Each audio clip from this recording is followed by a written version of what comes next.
France Inter, Benjamin Duhamel, Florence Paracuelos, la grande matinale. Et dans le grand entretien, ce matin, la sidérante réalité de la prostitution des mineurs et du sort des enfants pris en charge par l'aide sociale à l'enfance. Cette semaine, une vidéo a créé la stupeur et le dégoût.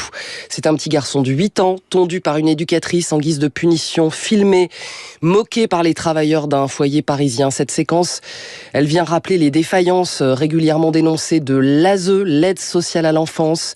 On appelait ça la DAS autrefois, là, la charge de 400 000 enfants et adolescents aujourd'hui. 3 invités sont avec nous pour parler de ce sujet douloureux, Benjamin. Bonjour Perrine Goulet. Bonjour. Merci d'être avec nous ce matin au micro de France Inter. Vous êtes députée MoDem, présidente de la délégation aux droits aux enfants de l'Assemblée nationale. Michel Hamaz, bonjour. Bonjour. Merci d'être avec nous. Vous êtes avocat au barreau de Marseille, très impliqué dans les dossiers qui relèvent de l'aide sociale à l'enfance. Et bonjour Antoine Gignot. Bonjour. Merci d'être avec nous. Nos auditeurs vous connaissent bien. Vous êtes de la rédaction de France Inter et vous venez de remporter le prix du journaliste des médias francophones publics pour votre formidable reportage intitulé « Collégienne à vendre », diffusé dans le magazine Interception du mois d'octobre. Antoine Gignot, ce que vous donnez à entendre dans ce reportage est ahurissant sur la facilité avec laquelle de toutes jeunes filles qui relèvent le plus souvent de l'aide sociale à l'enfance tombent dans des réseaux de prostitution, mais aussi l'immense difficulté de leur famille pour les en sortir. Vous avez suivi le combat d'une mère. Elle se bat pendant des mois. Elle a toutes les peines du monde à faire intervenir la police. C'est un parcours du combattant. Avant qu'elle ne réussisse enfin à récupérer sa fille de 13 ans, vous êtes avec elle à ce moment-là. Voici un court extrait de votre reportage. Et ils ont récupéré ma fille avec son proxénète. C'est fini, c'est fini, c'est fini. C'est fini de courir dans toutes les villes, c'est fini. Ma fille, elle va plus souffrir parce qu'elle a été frappée, elle a été tabassée, elle a été sous drogue tous les jours, elle se faisait violer tous les jours. Moi, je veux que la justice soit faite et je veux que ça soit l'opinion, c'est le public français.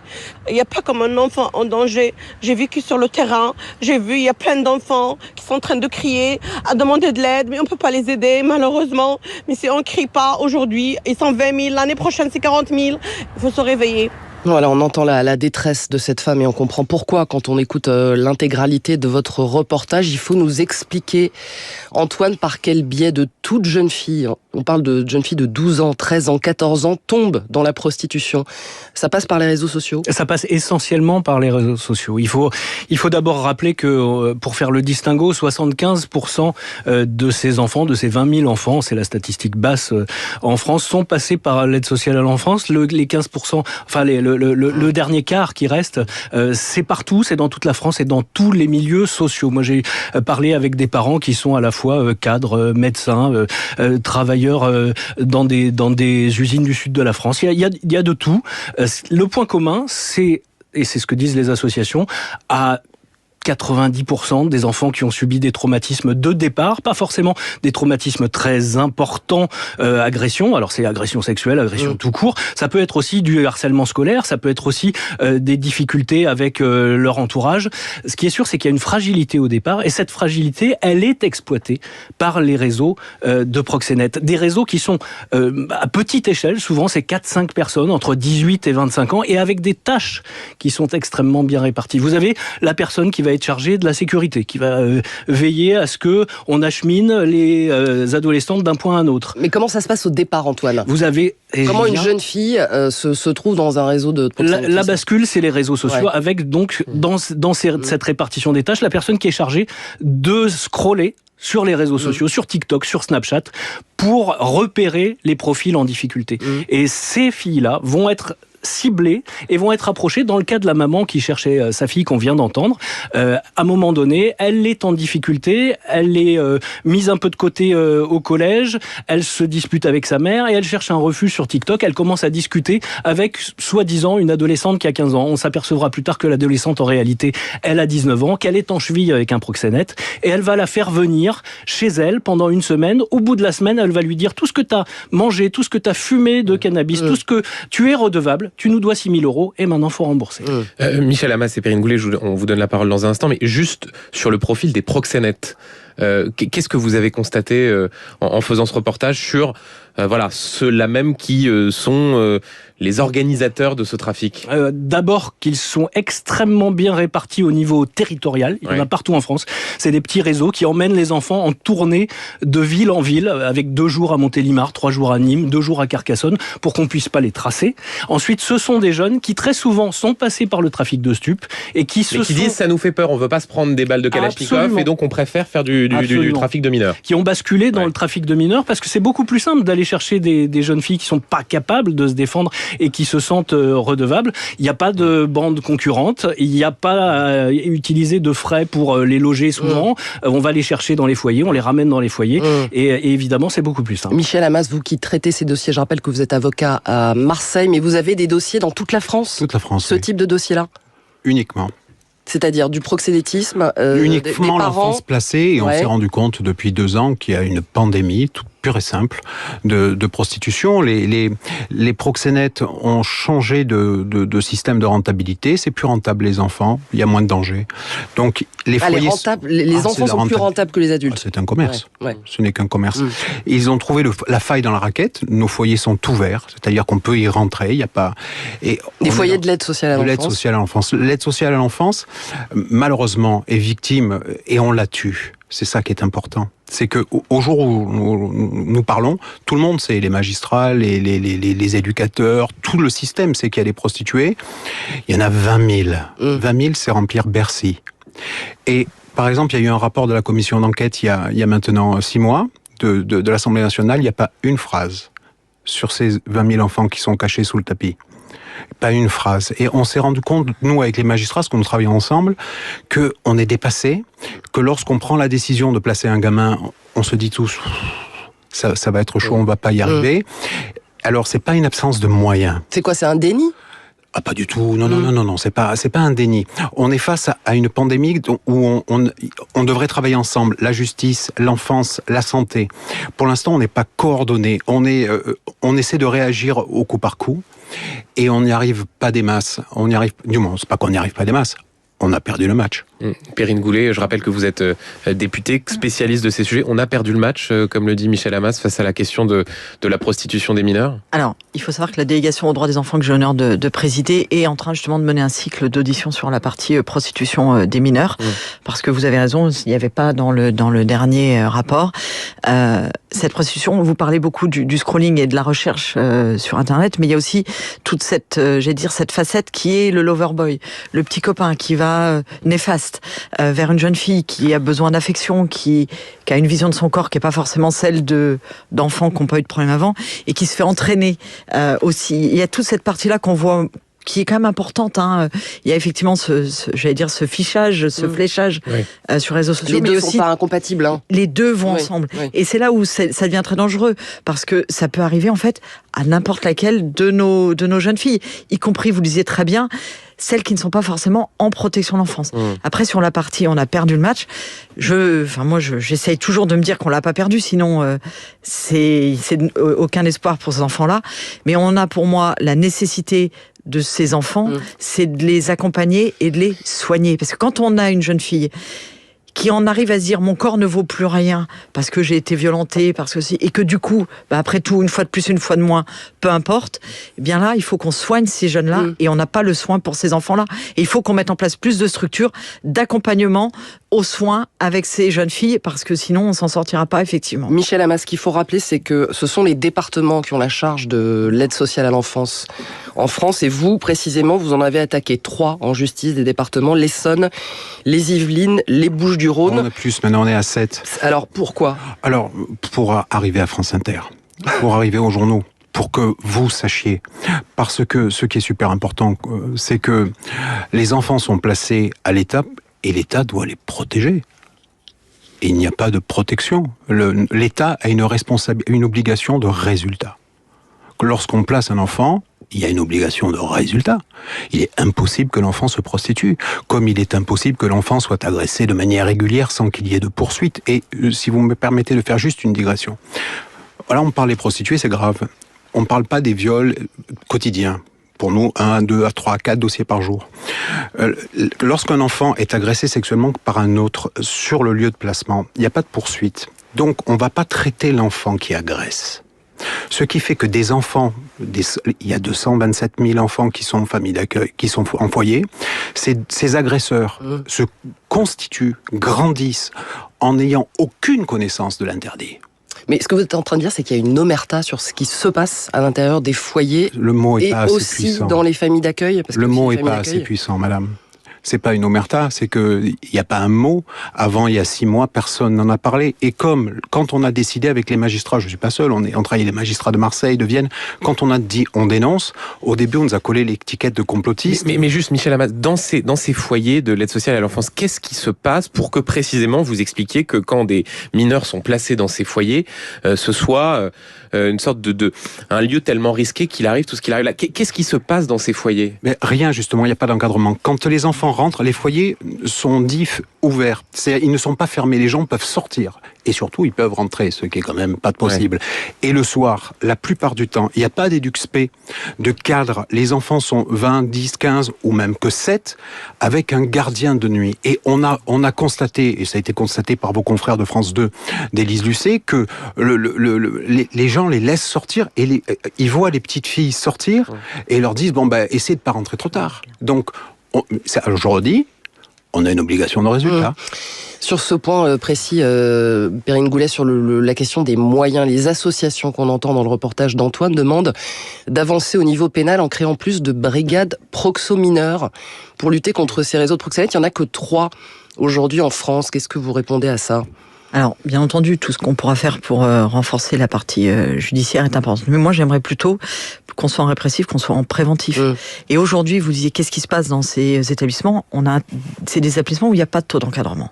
Aujourd'hui, chaque département, avec ses convictions, définit combien il faut d'éducateurs pour un enfant. Donc on peut avoir des foyers où il y a un éduc pour 6-7 enfants, ou un foyer où il y a un éduc pour 12 ou 14 enfants. Et honnêtement, quand on a 14 jeunes à gérer, on peut pas les gérer comme il faut. Donc tant qu'on ne légiférera pas sur ces taux d'encadrement, on n'y arrivera pas. Et après, Maître Amas parlait de traiter ces enfants-là. Moi, j'ai un sujet. Aujourd'hui, aux yeux de la justice, tu es soit victime, soit auteur. Or, quand tu as 8 ans, tu agresses un autre enfant sexuellement dans ces foyers ou à l'école. Cet enfant est certes auteur sur le moment, mais à 8 ans, on n'agresse pas sexuellement un autre enfant si soi-même, il n'y a pas quelque chose qui marche pas. Donc aujourd'hui, au lieu de se dire il faut les traiter, judiciariser, alors de toute façon s'ils ont moins de 13 ans, on les judiciarisera pas, il faut qu'on ait un vrai élan de prise en charge du soin. Hier, j'étais à l'inauguration du premier centre de traitement des enfants de protection de l'enfance de Paris, qui est le centre Astéria porté par Céline Gréco, parce que le vrai enjeu pour arrêter ce qu'on est en train de voir sur la prostitution, et ces violences entre enfants, c'est le soin. On doit investir sur le soin pour ces enfants. Tant qu'on les soignera pas, on aura de la violence, que ce soit à l'intérieur des établissements ou ce sera effectivement des proies pour l'extérieur. Il faut que notre pays investisse vraiment sur le soin pour ses enfants. Juste avant d'aller au standard, puisqu'il y a un témoignage qui nous attend, Antoine Gignot, vous vouliez réagir à ce que disait Perrine Goulet. Juste pointer 2 choses. Effectivement, il y a le taux d'encadrement qui est colossalement important. On le voit, l'association Solfa, par exemple, dans le nord de la France, a doublé des équipes dans une des structures. On voit que ça fonctionne. C'est l'un des rares endroits en France où ça fonctionne extrêmement bien.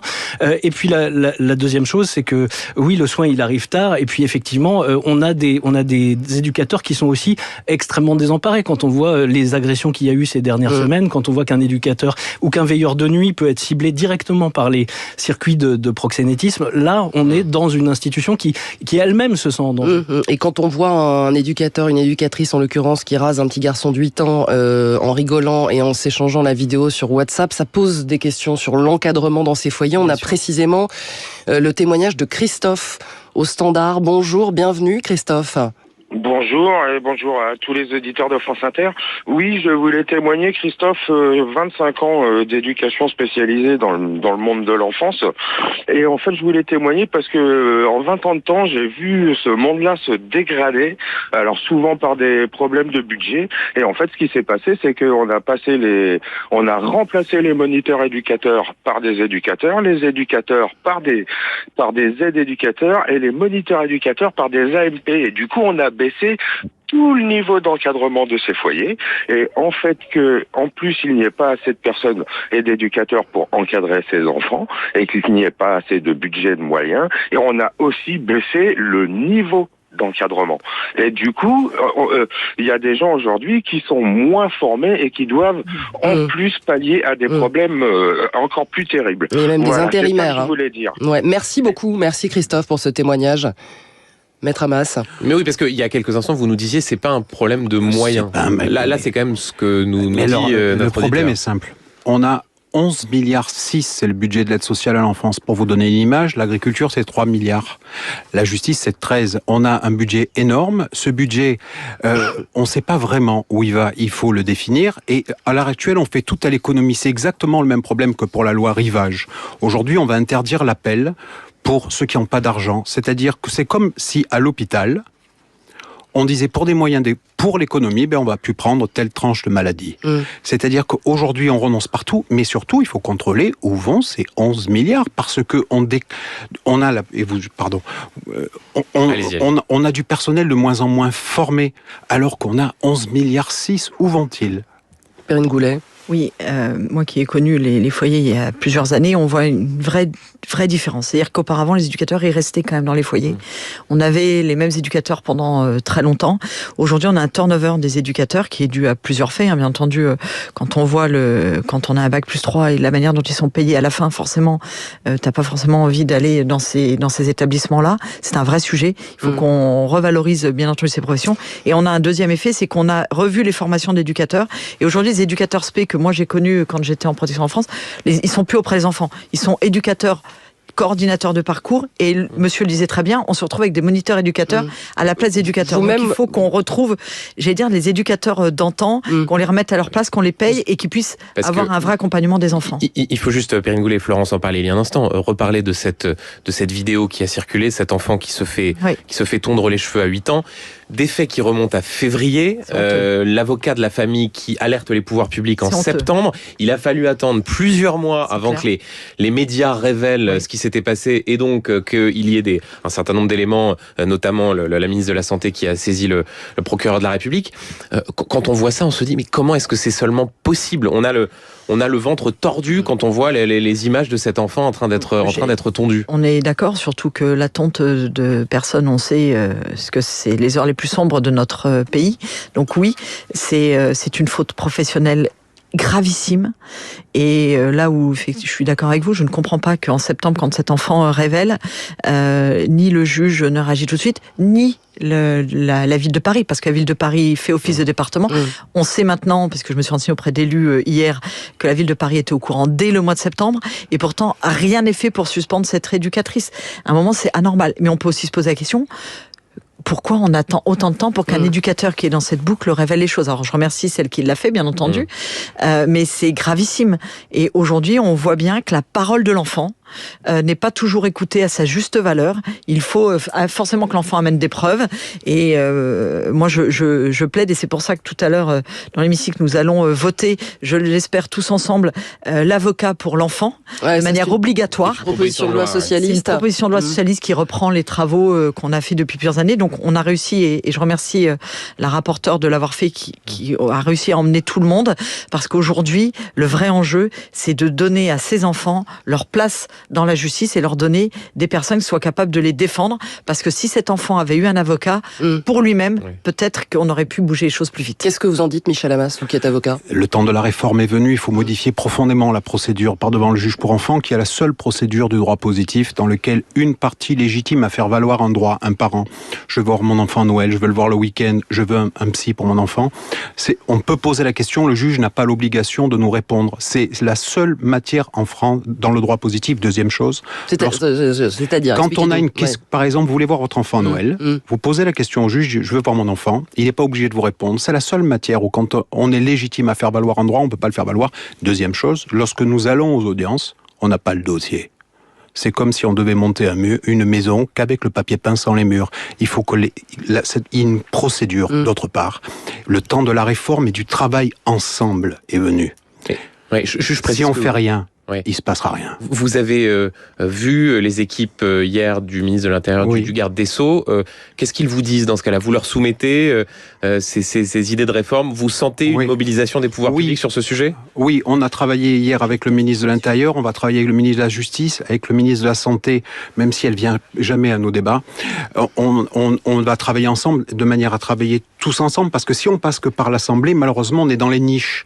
Ça va être la niche du Modem, la niche du PS, et il faut envisager, on a besoin de faire un travail ensemble, mais c'est pas à nous les avocats de le faire. Alors précisément, le gouvernement va présenter un projet de loi l'an prochain. J'imagine que vous êtes au courant, Perrine Goulet. Il n'y a pas de moyens supplémentaires pour l'ASE. C'est un projet de loi qui parle de prévention auprès des parents, d'accueil dans l'entourage de l'enfant quand c'est possible, plutôt qu'un placement en famille qu'il ne connaît pas, de stabilisation de leur parcours. Est-ce que c'est réaliste, tout ça sans financement? Est-ce que c'est ce qu'il faut? Alors, deux choses, juste pour revenir sur la partie procédure que Maître Hamas a soulevée. Je suis complètement en phase avec Maître Hamas. C'est pour ça que la délégation, dans le cadre de ses travaux, a déposé une proposition de loi où justement on essaye de revoir cette justice d'exception. Parce que même si demain vous faites appel d'un jugement, vous faites appel sur l'enquête sociale vous n'avez pas moyen de faire de contre-expertise. Enfin, c'est quand même une justice particulière, cette assistance éducative. Donc, il faut qu'on la fasse évoluer. Et après, bien entendu, il faut aussi qu'on regarde comment on accompagne mieux ces enfants.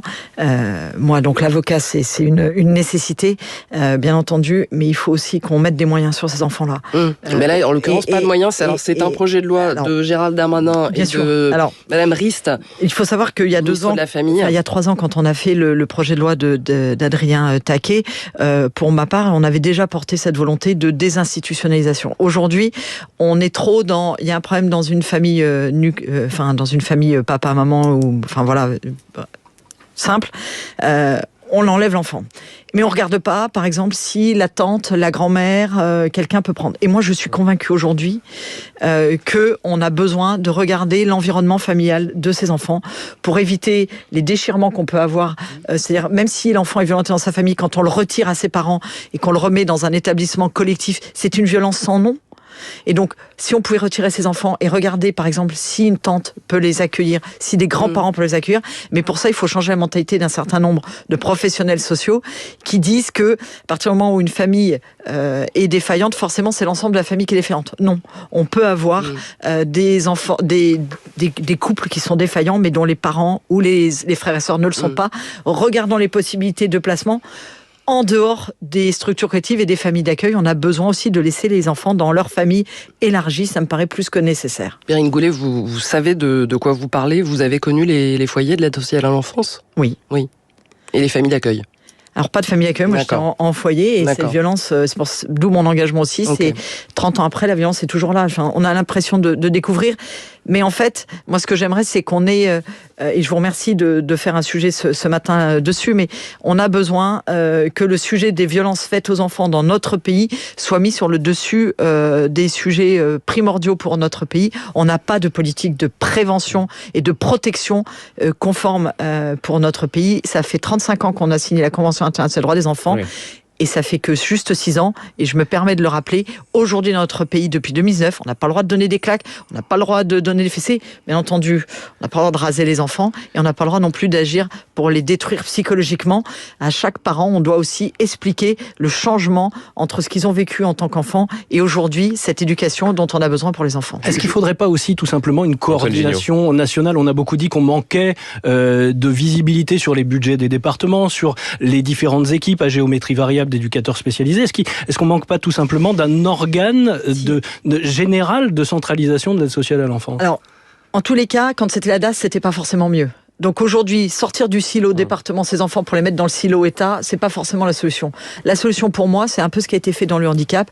Dans le handicap, vous avez une structure nationale qui s'appelle la CNSA, qui décide des politiques, etc. Et vous avez des structures dans chaque département qui s'appellent les MDPH, qui permettent d'animer au plus près. Moi, ce que je souhaite, c'est qu'on a la même chose pour l'enfance. On a à la tête, au niveau de l'État, par exemple, le GIF France Enfance Protégée qu'on pourrait transformer pour le mettre vraiment en organisme de pilotage, copiloté État-département.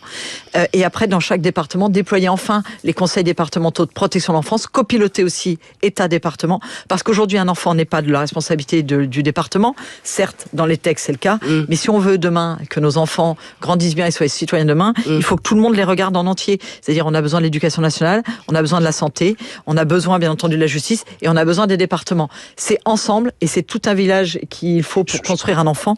Donc, on doit être tous ensemble, et c'est ce que vous disiez. Aujourd'hui, on a besoin de quelque chose d'interministériel, et c'est pour ça que je suis toujours un peu énervé qu'on n'ait toujours pas de ministre dédié à l'enfance, parce que c'est l'avenir de notre pays. Il y a une haut-commissaire, mais il n'y a pas de ministre dans le gouvernement. Le problème de la haute-commissaire, c'est très bien. Le problème, c'est qu'on ne lui a pas donné les moyens pour faire les choses. Et moi, ça ne me gêne pas que ce soit une haute-commissaire à partir du moment où on lui donne éventuellement les moyens de le faire, sauf qu'aujourd'hui, elle ne les a pas. Donc, soit on transforme cette haut-commissaire pour en faire vraiment quelqu'un qui ait les compétences et les capacités de gérer les choses, soit on crée un ministère. Mais aujourd'hui, on voit bien que c'est le ministre souvent de la santé des familles, donc c'est des gros portefeuilles, et on n'a pas de ministre avec la partie décisionnelle et qui soit capable d'aller discuter avec les départements. On va simplement prendre un dernier témoignage. Vous parliez du soin. Nous avons Karine au standard. Bonjour, bienvenue Karine. Oui, bonjour à tous. Merci pour le sujet. Je suis extrêmement d'accord avec la personne qui vient d'intervenir. J'ai pas entendu tous les noms. J'étais sur la route. Perrine Goulet. Bonjour, enchantée. Donc Karine, je suis psychologue en pédopsychiatrie depuis 25 ans maintenant. Je travaille spécifiquement avec des adolescents en service d'hospitalisation. Autant vous dire que on travaille pas mal. On essaye beaucoup de travailler avec l'ASE. Les services de l'ASE sont à l'os, vous le savez, les services de pédopsychiatrie sont à l'os aussi. Et pourtant, effectivement, il y a de l'argent. Moi, je pense, mais vraiment sincèrement, après avoir beaucoup réfléchi sur la question, on ne passera pas si on n'a pas de prévention. Nous, les services de soins, on nous refile, je suis désolée du terme, les enfants en disant faites quelque chose. On ne peut plus, quand on a des enfants avec des millefeuilles de traumas aussi complexes, aussi répétés, on sait que le traumatisme complexe est long. On peut soigner, mais ça prend beaucoup de temps. Or, ce qu'il nous faut maintenant, c'est une vraie politique de prévention, effectivement interministérielle, pour travailler avec ces familles dès le départ. Merci Karine, effectivement dès le départ, parce que je vais citer le rapport de la commission d'enquête parlementaire sur le désastre de l'aide sociale à l'enfance. L'espérance de vie des enfants de l'ASE est inférieure de 20 ans à celle de la population générale. Seuls 12% de ces enfants obtiennent leur bac. Un enfant sur deux hospitalisé en psychiatrie a été ou est actuellement suivi par l'aide sociale à l'enfance. Et c'est bien pour ça que je me bats pour qu'on ait un forfait de soins pour ces enfants-là. Malheureusement, il n'est pas passé au budget. J'espère que je vais tenter. Mais en tout cas, on a besoin de leur donner des soins. Et je rappelle juste le formidable reportage des équipes d'Interception et d'Antoine Gignot que vous pouvez réécouter sur l'application Radio France collégienne avant. Ouais, merci à tous les trois. Perrine Goulet, députée MoDem, présidente de la délégation aux droits des enfants à l'Assemblée, Michel Amas, avocat au barreau de Marseille, et encore une fois Antoine Gignot.